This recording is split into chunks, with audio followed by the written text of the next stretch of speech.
चंडीगढ़ में मुख्यमंत्री मनोहर लाल की अध्यक्षता में हाई पावर परचेज कमेटी की मीटिंग हुई और इस मीटिंग में कई एजेंडों को लेकर विस्तार से चर्चा भी हुई है। बैठक के बाद मुख्यमंत्री मनोहर लाल ने मीटिंग से संबंधित जानकारी दी है, साथ ही प्रदेश के राजनीतिक हालातों पर भी अपनी प्रतिक्रिया दी है।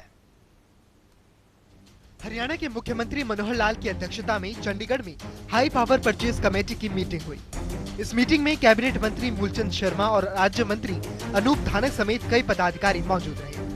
इस बैठक में कई एजेंडों पर चर्चा हुई।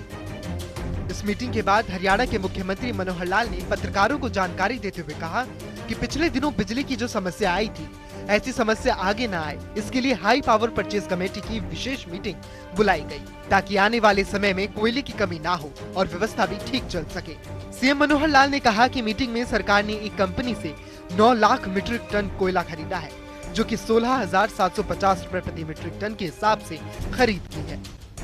पिछले दिनों में पावर का एक जो प्रॉब्लम आई थी और उस पावर प्रॉब्लम को आगे संभालने के लिए जैसे कई प्रकार के प्रयत्न हम कर रहे हैं, उसमें अपने यहाँ भी जो थर्मल पावर प्लांट हैं उसमें कोयला जो है वो कम ना पड़े और आगे कोयले की व्यवस्था ठीक हो जाए।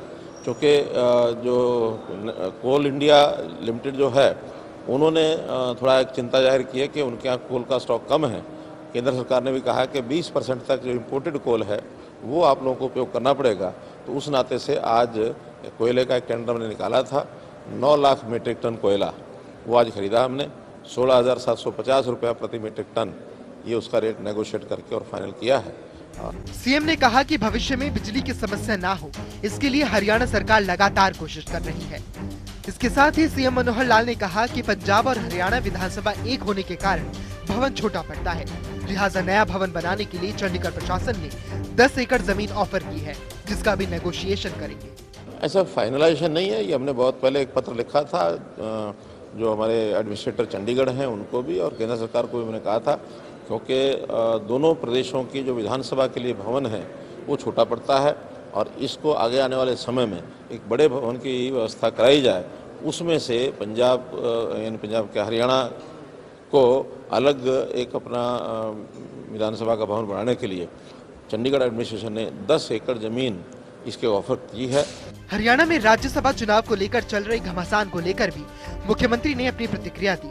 साथ ही कहा कि राज्यसभा चुनाव में हमारा एक कैंडिडेट जीतेगा और दूसरा जो निर्दलीय उम्मीदवार मैदान में है उसका हम समर्थन करेंगे। निकाय चुनाव को लेकर भी सीएम मनोहर लाल ने विपक्ष पर तंज किया और कहा कि चुनाव से पहले ही विपक्ष ने मैदान छोड़ दिया है, लिहाजा गठबंधन के सभी उम्मीदवारों की जीत हुई। देखिए, सामने सब लोग मैदान छोड़े बैठे हैं, कहीं किसी प्रकार का कोई मुकाबला है नहीं। हमारे जो गठबंधन के प्रत्याशी हैं, भारतीय जनता पार्टी जेजेपी के गठबंधन के प्रत्याशी, और वो मुझे लगता है कि सभी वो जीतेंगे, कहीं कोई कठिनाई नहीं आएगी। इसके साथ ही पंजाब में कांग्रेस के नेताओं के बीजेपी में शामिल होने को लेकर मुख्यमंत्री ने कहा कि बीजेपी का बड़ा परिवार है, जो आएगा उसका स्वागत करते हैं। चंडीगढ़ से पवन सिवर की रिपोर्ट।